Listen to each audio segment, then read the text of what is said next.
Well, good morning, everyone. I want to thank you all for joining the August edition of the CAPIS Research Briefing. My name is John Lance, and I will be your host for this morning's presentation. Um, if you were able to join us last month, you'll recall that JC Peretz with All Star Charts pointed out that in reality, the stock market stopped declining in June of 22, marking a start of its current bull run, led by consumer discretionaries, industrials, and tech. He certainly has an optimistic view for the second half of 2023 as well. So today we have the pleasure of having Jeff Garbaz with Quantitative Partners joining us again to hit on topics ranging from short interest in the market to the impact of interest rates, as well as managing order flow with the evolving market conditions. In addition to sharing his perspective, Jeff will be taking questions at the conclusion of this presentation. Please use the Q&A icon at the bottom of your screen to enter questions. And finally, before I turn it over to Jeff, if you're interested in their services, I encourage you to reach out to Quantitative Partners directly or your CAPIS coverage after this call to get more information about their research offerings. With that, we proudly present to you Jeff Garbaz with Quantitative Partners. Hey, John, thanks a lot. It's fun to be doing this again. It's been a while since we've done one. But I've got a good history. I was telling John with what I call CIS, which is now CAPIS. I worked at CAPIS from 86 until 90. Dave Schode, who probably many of you know, he and I started on the same day. And I have a lot of respect for the firm. And Don Potts has done a great job in kind of building the whole company out. So with that, we're going to jump into a couple different topics, and I'm going to be toggling a little bit between. I'm going to go to my screen share right now, and we're going to start with. Hey, John, you can see my itinerary now, right, of what I'm kind of going through. Fantastic. Okay, good. So we're in good shape. Let me try one other thing, and now you can see a chart, right? Okay, great. Okay. So let's kind of hit on just a kind of a summary of what I'm going to talk about. I'm going to kind of divide it into three sections. First, we're going to talk about short interest and the impact that short interest has on markets. It's probably one of the best sentiment indicators to see how people are betting, whether they're betting for or against stocks. And then we'll also talk about how we do the same thing with options. Once we've done that, we'll then talk about the work and how we've got an ability to, as John talked about, look at interest rates, look at dollar, what I call asset classes or the macro. We do some pretty cool stuff in that space. And then the last thing that I'll do is kind of talk about how traders can really use our work to help improve what they're doing on a day-to-day basis. So without further, let's get into kind of looking at short interest. So let me just pull up a chart here, and we're going to pull up a stock. Let's look at Cisco that just reported earnings yesterday. And so with every stock, it has a level of short selling. That's the gray area that you can see right here. And what we do that's kind of unique is we build a short ratio for every stock. And what you can see that's really kind of unique is that the short ratio tends to follow the absolute number of shares short. Well, our formula is pretty simple. It's different than anyone else's. It looks at shares short divided by volume over the last 12 months. And that's how we get this kind of following pretty closely. And once we know that, we then look at the historical range over the last 6 months, 1 year, 3 years, 5 years. And you can see right now, Cisco, as an example, has what we call short intensity of 100%. And so it's using that ability to determine absolute shares, short ratio, and then the short intensity level, how we can come to some really cool conclusions about options, about short interest, and then ultimately do the same thing in options as well. And then the other thing is we have a technical rank where we rank stocks technically from 10% to 100% in 10% increments. But I just wanted everyone to kind of understand what short interest is. It's updated twice a month, middle of the month and end of the month for the prior 15 days. So we just got in the data for the first half of August, and then another week or so we'll get in the data through the end of August as well. So kind of going back, let's go back to kind of a fun piece that we put out whenever short interest comes out. And I want to just show everyone where we're at with short interest. So this is a historical chart looking at the absolute number of shares that are short right now. So you can see we're pretty much at near a kind of high level, not an absolute crazy level. But if we look at NASDAQ down below, we can see here's NASDAQ historically, and we're bumping up near the top end of that range, going all the way back to 2002 and seeing how many shares that are short. Kind of a fun thing that we do is we track every time we get short interest data, what the change is and how many shares. So we can see we peaked out at 15.7 billion shares on the New York Stock Exchange in October. And then we peaked out on the NASDAQ back in June of 2022. And then we do a very fun thing. We look at the range and see how much short covering has occurred. So currently, we're in a situation where roughly 38% of New York Stock Exchange stocks have been covered that were shorted from the absolute low. So we had an absolute low on NASDAQ in February of 2021, and New York is December of 2021. And we've had roughly 25% of the NASDAQ names being covered. So we definitely are starting to see some covering occurring with stocks. And right below this, one thing we like to show is how many stocks are doing well, which we call a type 1, a short squeeze. Let's go back to our chart here, and we're going to go into our scans. Click on this, and here's some names that we've highlighted this week as potential short squeezes. So here's AR is a good example. You can see that it's in the energy patch, which is our favorite sector right now.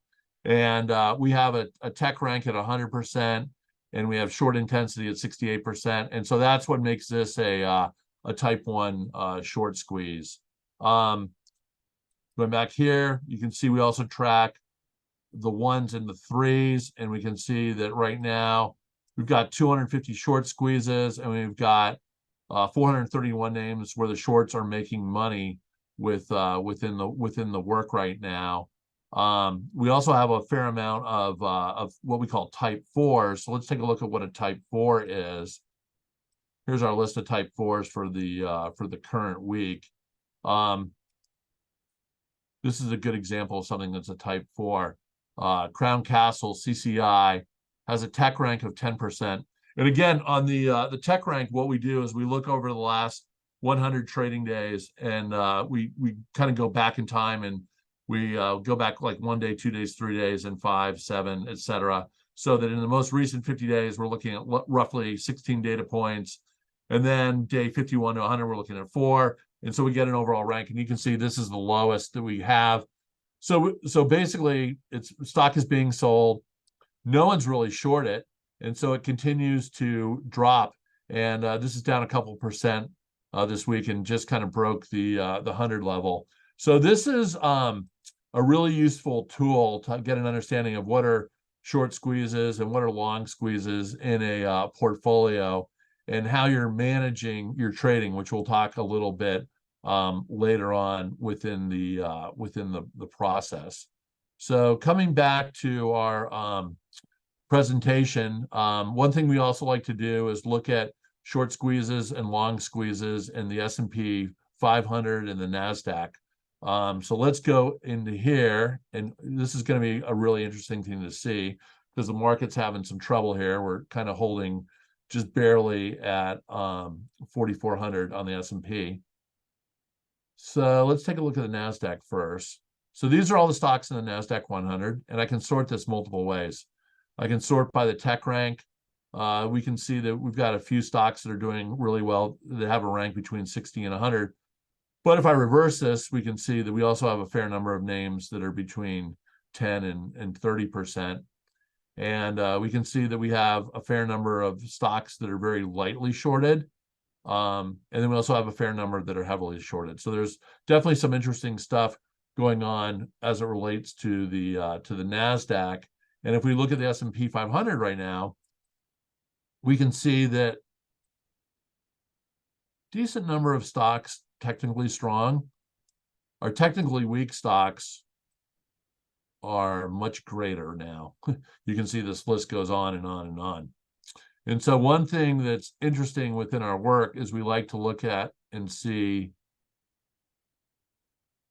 how many like type fours we have in the work. And what's been interesting throughout this entire move is that we've kind of stayed above the 10% level in terms of type fours. So weak technically and no one is short, even though the S&P has taken off and gone up to a pretty nice level before it started to correct.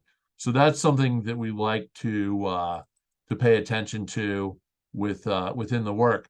And then a great way where we kind of bring this all together is I like to look at portfolios. We're going to take a look at one portfolio that I really like because it's a client and they've given me permission to use it. They've done a great job of managing their whole process.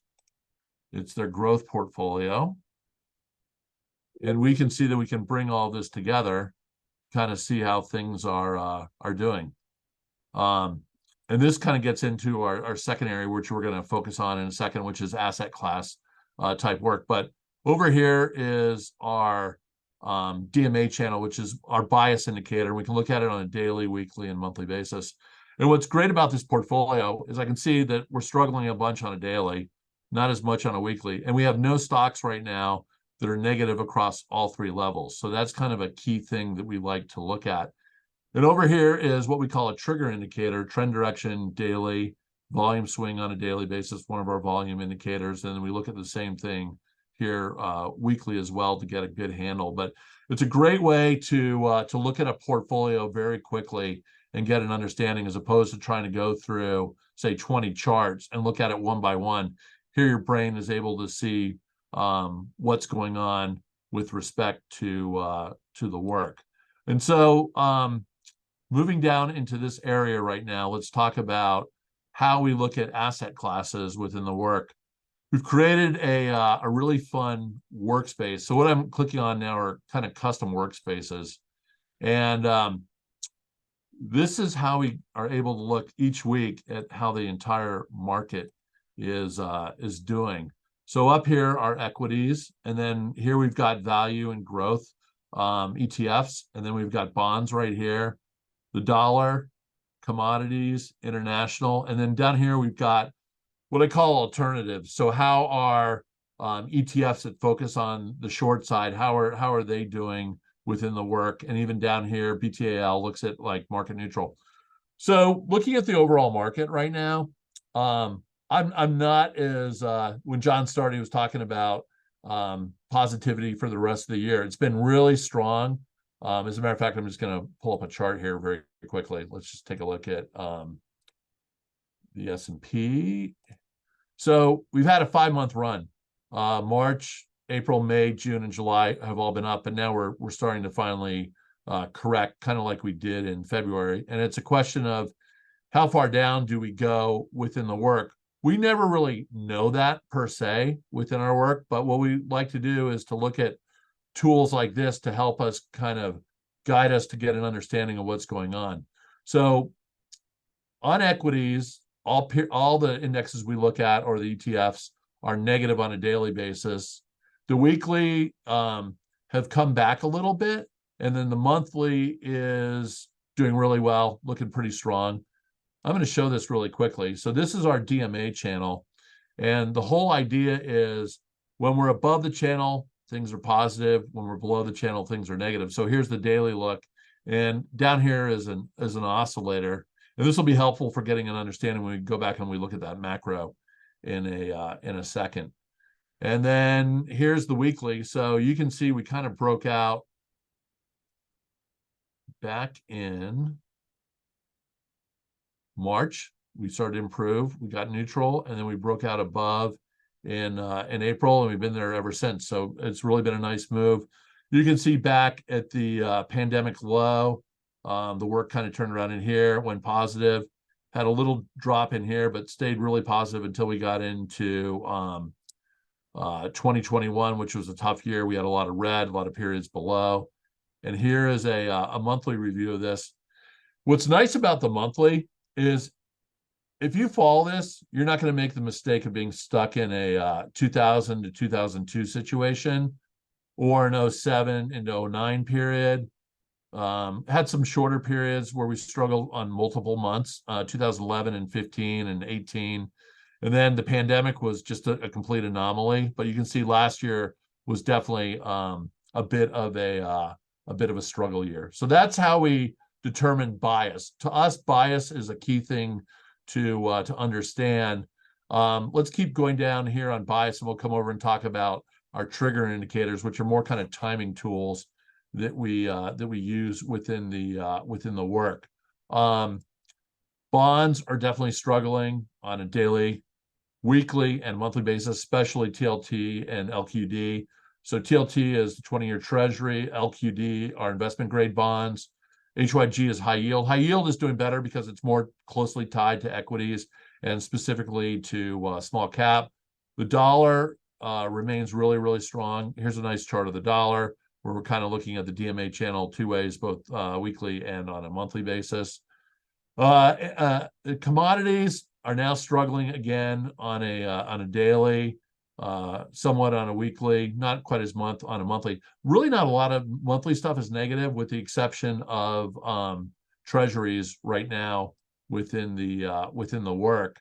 And down here we can see that the alternative stuff, PSQ, which is a ProShare short QQQ product, SH, which is short the S&P, they're positive on a daily. AOR is kind of unusual. It's an allocation tool that looks at all these asset classes and comes to an overall conclusion. So we're definitely struggling a little bit on a daily basis. And here's BTAL, which is doing well both daily and weekly, which is market neutral. This has had a tough year. I'm going to make a bigger picture of it. You can see that we started the year up here and we've been coming down. We're down about, I think, 8% or so on it now through this week, and we're still below the channels right now with respect to what's going on within the work there. So let's come back here.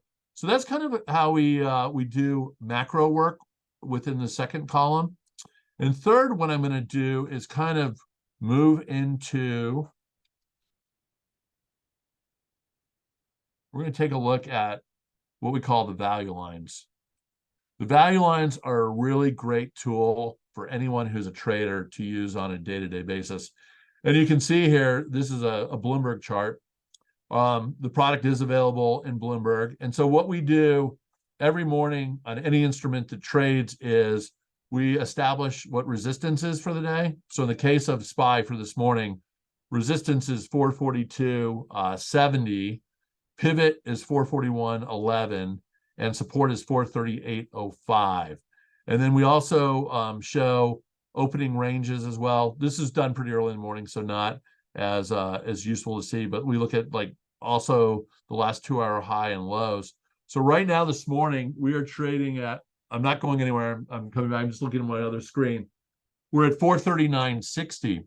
So if I was a trader, knowing that it's kind of a weekday, I would know that on SPY we can come down to 438.05. This tool, the value lines, we didn't invent it, but we have perfected it with using 5-minute opening periods, 1-hour high and lows, as well as the 2-hour high and low from the prior day. A lot of HFT and algo firms go off of these levels, and you'll see that we hit certain levels and then we come off of them. These numbers are calculated on the open every morning. So we had kind of a feel for how the day started out. We kind of started out on the high and we've been kind of struggling. And you can see we broke pivot. We're still below pivot. Support is all the way down here. If we look at the Qs, similar type of scenario this morning where we started off with a high and we've been kind of fading. Here's the Dow. The Russell. The Russell has really gotten through kind of most of the levels. Yesterday's 2-hour low, you can see the red line right there. And these can be calculated on anything that people that trade during the course of the day. You can just pop in the symbol into Bloomberg. Here's gold today. Gold started out strong. You can see it broke above resistance, came back down to pivot, has now kind of failed at pivot. And TLT, which is the 20-year Treasury ETF, that has broken all levels today. We've got yields moving above 4.3%, I believe, on a real-time basis right now. So when you're doing your day-to-day, either if you're a Bloomberg user, you can pull this up on Bloomberg. If not, we send out value line emails. We do a fair amount of commentary on intraday stuff. We also put that up on our Twitter, which for our people just to know, our Twitter handle is Bullet86. And we try and do a couple things a day that are really geared more towards traders. So coming back to that, like, how do you trade stocks during the course of the day when we're in a tough market? And I think there's two really important takeaways that people can use within the work. So let's go take a look at some of our stocks. So we're in a market now that's pulling back. And let's say that you were selling some shares of Baidu today. Baidu's kind of struggling. You can see it's coming down, bad tech rank. Since there's no one short the stock, that means there's less buyers potentially. So you want to be a smart seller and try and get stuff off effectively in this type of market, being aware that because there's no one really short the stock could really fall apart if too big an order was put in. And so I have a lot of funds that really rely on understanding how their stocks are doing within the setup of a portfolio as it relates to whether they're a 1 or a 4. Counter is if you were in a short squeeze, and let's say you were long Antero Resources, which today, see where it's trading. Yeah, it's at 27.72, so it's having a really nice day. And you got a fair amount of people that are short. So you've got some nice liquidity because some of these shorts may be forced into covering out their work. And that would be, potentially an issue for the short sellers. But as a trader, you can take advantage of it and hopefully be selling at a good price where, you put in a sell order and it's not necessarily dropping down.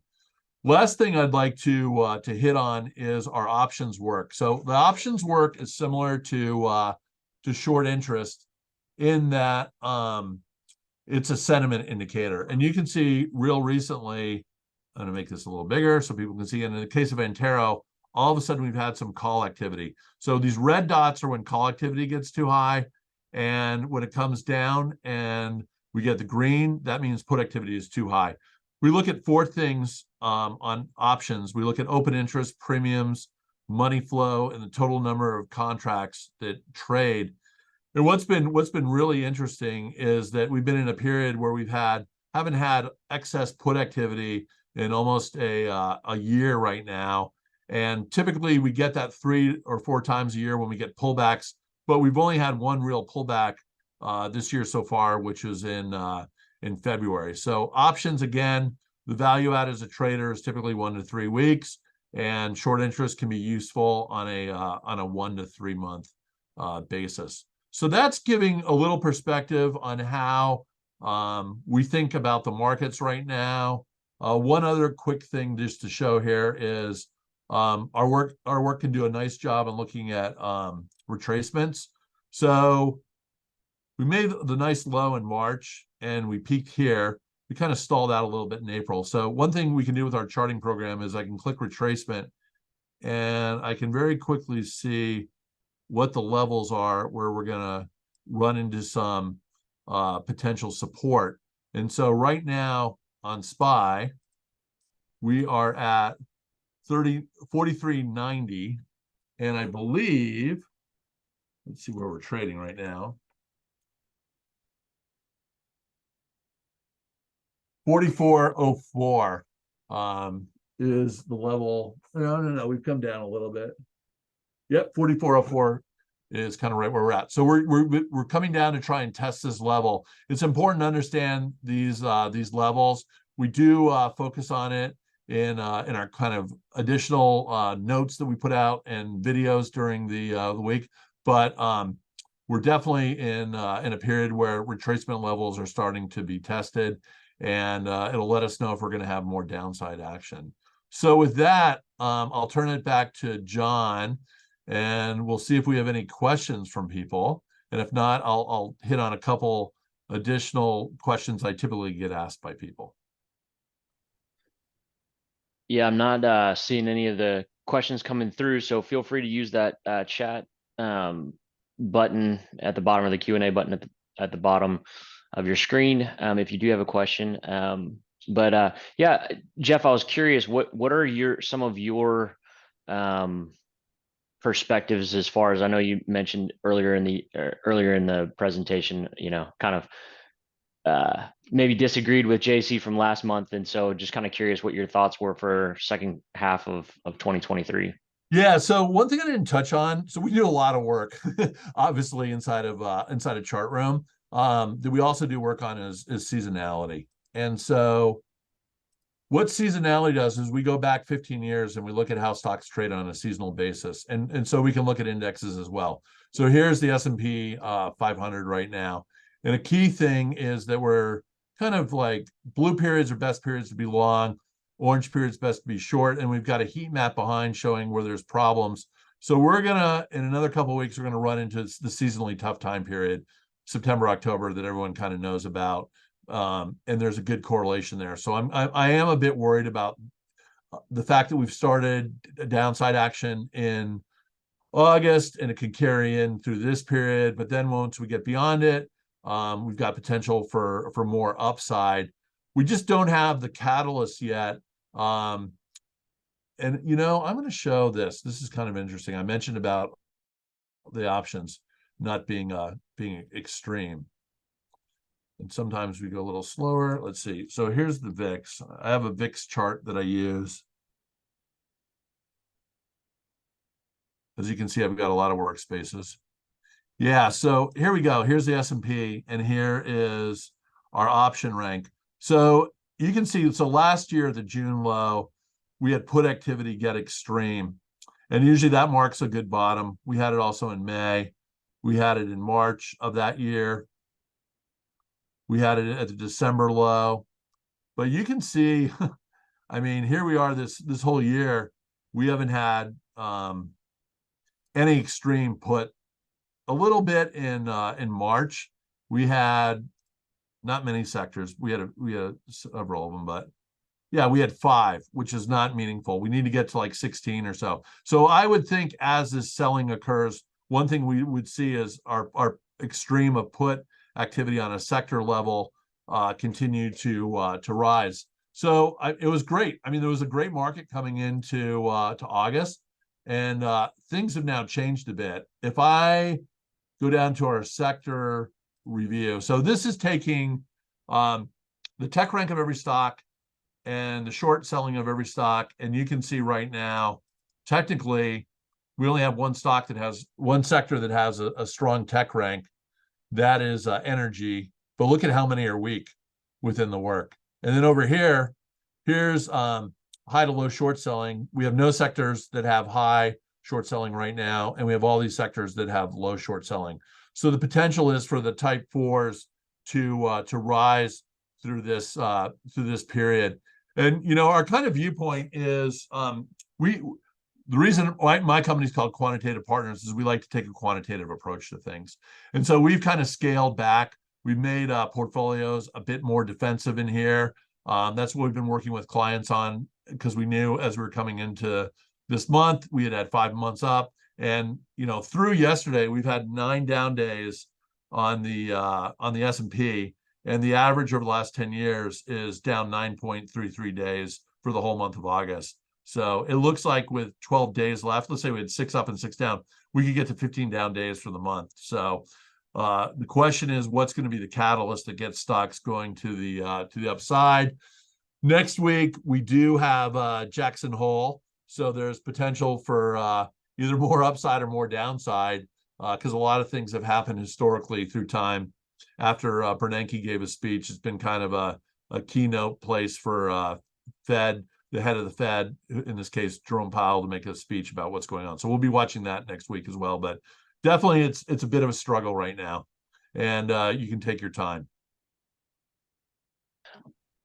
Awesome. Well, I know, Jeff, that you also Quantitative Partners produces our morning note that gets sent out to all the clients that have requested that. And so, Yep. if you want to hit on that for just a minute, we've got, I don't know, maybe a minute or two left. If you want Yeah, to hit on one that. thing I think is really useful about the morning note. So I'm now in the CAPIS website under the category of morning note, and you'll see if I start scrolling down here, I've got history, so I can go back and you can see that we've got 16 pages of history, so we can go back a long time. And let's say that you had a stock that you were looking at. So I'm going to do an example. Let's take Intel. So Intel had a big day back here at the end of July. So like what happened there? The great thing to do is to go back, use the morning note to kind of figure out, okay, did they say something about Intel? What happened on that day in time? It is a great way to go back historically and look. Also, when you're looking at longer term, it's very hard to do that from a news perspective. But a really cool thing about the morning note is that we do have all this history going back several years, and hopefully keep doing it for a good amount of time, and we add even more history to it. But I think this, besides just looking at, okay, what are they saying right now? You know, here's today's piece. If I click read more, let's see if it comes up. Always testing bandwidth when we do a Zoom call sometimes. But just a kind of key quick thing I like to do is I like to have a subject. So today, talk about bond yield explodes, stocks impacted as S&P tries to hold. For a trader, overnight summary is great to understand what happened in the overnight range. One thing, just to point out here, and we'll kind of stop after this one, but this is a good thing for traders as well to be aware of, is what's the overnight range? It's been increasing a lot. We've now moved up to 27.90. And the average for May, June, and July was 18.81 from 19.94 for just May and June. But understanding what happened overnight is kind of a useful thing as well within that. But that's a great way to get some more bang for the buck out of the morning note. Awesome. Awesome. Well, I still don't see any other questions, and so I guess Okay. we will go ahead and wrap it up. But Well, I want to thanks for thank yeah, I was thanks. gonna say I want to Yeah. thank everybody for joining the call today, and Jeff, thank you for sharing your perspective. If you want to listen to this presentation again, it'll be emailed to you after the call with a research briefing recap. If you're interested in Quantitative Partners, their research offering, just let us know. And finally, mark your calendars for next month's CAPIS research briefing featuring John Fagan and Brendan Walsh from Markets Policy Partners. The call will be on September 21st at 10 a.m. Central Time. Registration will be open and invitations will be sent out here in just a few weeks. Yeah, I will say this. I listen to those guys. I like those guys. They have a really good macro perspective. So put a plug in for them as well. I think they do a great job. Yeah, absolutely. We appreciate it, Jeff, and I hope everyone has a great day. Thank you. Have a great day. Bye-bye.